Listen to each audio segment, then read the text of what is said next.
We get the breaking news in the sports world, and it's another honor for our Las Vegas superstar. She's the MVP, and now A'ja Wilson is Time's Athlete of the Year. Check it out. This is the cover that they just posted on social media just moments ago with quite the majestic photo shoot. A'ja Wilson was recently named Athlete of the Year by Time magazine, but for some reason, they turned her celebration into another Caitlin Clark scandal.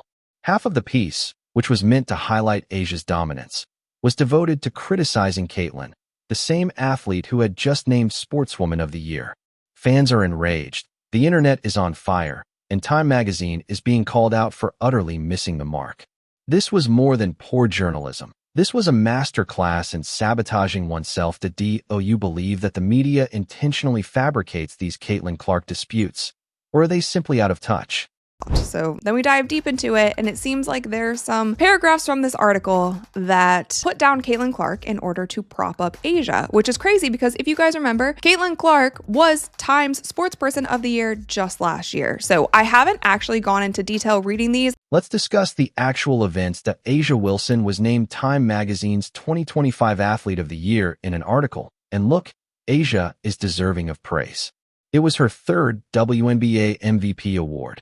With the Aces, she took home another title. She won tournament MVP and dominated the Olympics. She is among the most dominant players in the history of women's basketball. This ought to have been her chance to shine. However, Time magazine chose to include Caitlin Clark in it for no apparent reason. At an opportune time. In 2024, Caitlin Clark's rookie season helped the WNBA hit milestone TV and attendance figures, but Clark's emergence created a toxic, racially divisive narrative that she was almost singularly responsible for salvaging a league whose foundation had been built by mostly Black player base. I'm going to stop right there because, like I said, Caitlin Clark was Time Sportsperson of the Year last year, and in that article, she was asked multiple times about these narratives around Caitlin and the racial divide that happens in America, and specifically around women's basketball. It has gotten so insane, and she has denounced it so many times. She said it in the Times article that she doesn't want her name to be used for these different negative and divisive things that it's used for, and the fact that Time magazine named her Sportsperson of the Year in 2024, and then in 2025 turn around and put something like this in an article, by the way, you guys, that is supposed to prop up A'ja. This is A'ja's moment to shine. The article contains sections that directly bring up Caitlin and the so-called toxic, racially charged narrative connected to her name. It describes how Caitlin's rise supposedly fueled an idea that she alone was responsible for rescuing a league that was actually built on the contributions of a predominantly Black player base. The piece then cites A'ja Wilson, sharing her comments about how that storyline bothered her and made her feel, even briefly, that past history was being overlooked. Fans quickly reacted, questioning why this angle was included at all in an article meant to celebrate A'ja. What makes it more confusing is that Caitlin Clark was named Time Magazine's Sportswoman of the Year in 2024, just a year ago. In that feature, she was repeatedly asked about these same narratives involving race, division, and people using her name to advance agendas she does not agree with. And every single time, Caitlin clearly and firmly shut those ideas down. But it still comes down on your shoulders. I feel like I always have had really good perspective on everything that's kind of happened in my life, whether that's been good, whether that's been bad. And then obviously coming to the WNBA, like I've said, I feel like I've earned every single thing that's happened to me over the course of my career.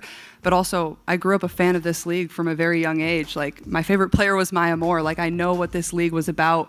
And like I said, like, it's only been around 25 plus years. So I know there's been so many amazing Black women that have been in this league, and continuing to uplift them, I think, is very important. And that's something I'm very aware of. And like I said, like, I try to just be real and authentic and, you know, share my truth. And I think that's very easy for me. Like, I'm very comfortable in my own skin. And that's kind of been how it is. She stated that she did not want her name to be used in a contentious way. She expressed her respect for the athletes who came before her. According to her, the WNBA's expansion is a collective effort. She has been very clear about her position. Get into today. A'ja Wilson, congratulations, one Time Athlete of the Year. Now, this would have been a great moment for A'ja Wilson to talk about her accomplishments, etc. But what did A'ja Wilson want to do? She wanted to take shots. She wanted to take shots. She wanted to fire off and get her subs in at Caitlin Clark. So why is Time magazine, the very same outlet that honored her just last year, now seemingly throwing her under the bus in a story that's supposed to be about someone else? That isn't journalism. That's bait. It's manufacturing controversy where none is needed, and it ends up being disrespectful to both Caitlin and Aya. Aya never asked for this, and she didn't say anything negative about Caitlin at all.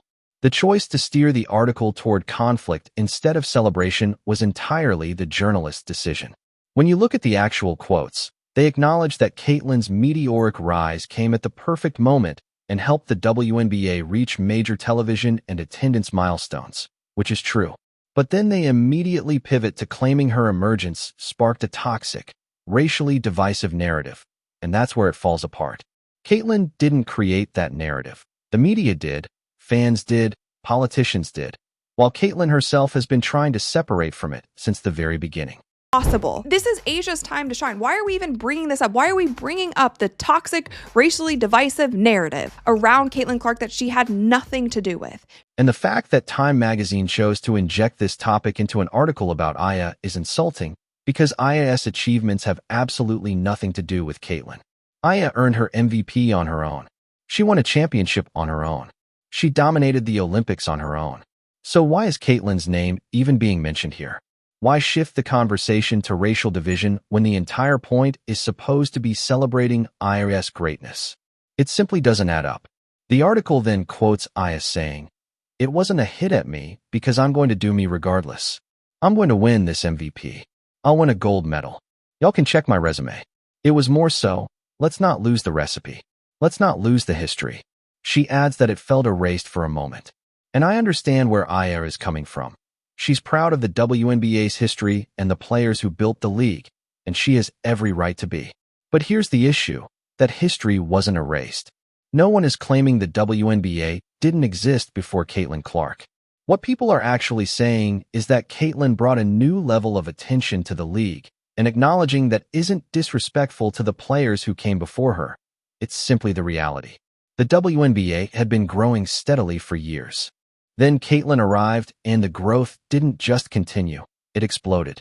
Attendance records were broken, television ratings reached all-time highs, jersey sales skyrocketed, and the Indiana Fever transformed from one of the least-watched teams in the league into the most-watched. That's the Caitlin Clark effect, and pretending it never happened doesn't honor the past, it ignores reality. What really frustrates me is how WNBA media seems unable to let anyone shine on their own. Every time Caitlin is discussed, someone feels the need to add, but don't forget Lisa Leslie, Cheryl Swoops, Diana Taurasi, Sue Bird, as if recognizing Caitlin means erasing them. No one is forgetting those legends. We're just talking about Caitlin in this moment. When people talk about LeBron James, they don't immediately say, but don't forget Magic Johnson and Larry Bird. They focus on LeBron because that's how sports work. You celebrate the athletes doing incredible things right now while still respecting those who came before. In the WNBA, though, that balance never seems to exist. You can't simply celebrate Caitlin without listing 10 other names, and honestly, that constant caveat is exhausting because it ends up stealing from everyone's moment. Whenever Caitlin's name comes up, it somehow turns into a discussion about Sue Bird, and whenever Aya is mentioned, Caitlin is pulled into the conversation as well, which raises the question of when a single player can be discussed on her own without everyone else being dragged in. The article then takes an even more questionable turn by stating, despite Clark missing most of the season due to injury, something Wilson, to be clear, did not celebrate, and that phrasing alone is baffling. Who exactly was applauding Caitlin's injury, and who was supposedly happy that she got hurt? No one was. So why did Time feel the need to explicitly point out that Aya wasn't celebrating it? That kind of clarification only exists to spark unnecessary speculation, because now readers are left wondering if someone actually was cheering and why it had to be spelled out in the first place. It's an absurd insertion that reflects poorly on the reporting and does a disservice to Aya, since instead of spotlighting her achievements, the focus shifts to Caitlin's injury and an awkward attempt to distance Aya from something that never needed clarification. Naturally, no player would celebrate another athlete getting hurt, and that understanding is implied, yet the magazine chose to state it anyway to fuel drama. The article then pivots to noting that WNBA viewership still increased by 5 to 6% during both the regular season and playoffs, even while Caitlyn was sidelined, followed by a quote from Aya saying, "Sometimes you need proof in the pudding," as if to reinforce a point that didn't require such loaded framing in the first place. The main reason for our excitement, as they put it, was that the league kept stepping up and meeting the moment, and they framed it as something that was always going to happen as the WNBA finally began to fully bloom and take off. And sure, that's a positive message. The league absolutely deserves credit for its progress. But let's not act like 5 to 6% growth is even remotely comparable to what happened when Caitlyn was actually on the floor. When Caitlyn went down with an injury, viewership didn't dip slightly, it collapsed by 50%, and that's not a minor decline, that's enormous. That kind of drop clearly shows just how central she is to the league's expansion and visibility. Time magazine, however, conveniently ignored that reality, choosing instead to highlight the 5 to 6% increase and present it as evidence that the WNBA can thrive without Caitlyn, which simply isn't true. The data tells a very clear story. When Caitlyn is playing, audiences tune in, and when she isn't, they largely don't. And that's a fact you can't spin away. That doesn't diminish anyone else. It's just the way it is. Even while Caitlyn was sidelined, fans still turned up to Fever games decked out in her jerseys, eager just to catch a glimpse of her on the bench. She spent hours signing autographs before tip-off, and people bought tickets simply to be in her presence. That's genuine star influence. Ignoring it is self-delusion. The article reads like it was crafted with a hidden motive, aiming to suggest that Caitlyn's achievements somehow harm the WNBA, overshadow other players, or erase its history. None of that is accurate. In reality, Caitlyn's impact is boosting the entire league. More viewers are tuning in, ticket sales are climbing, and jerseys are flying off the shelves like never before.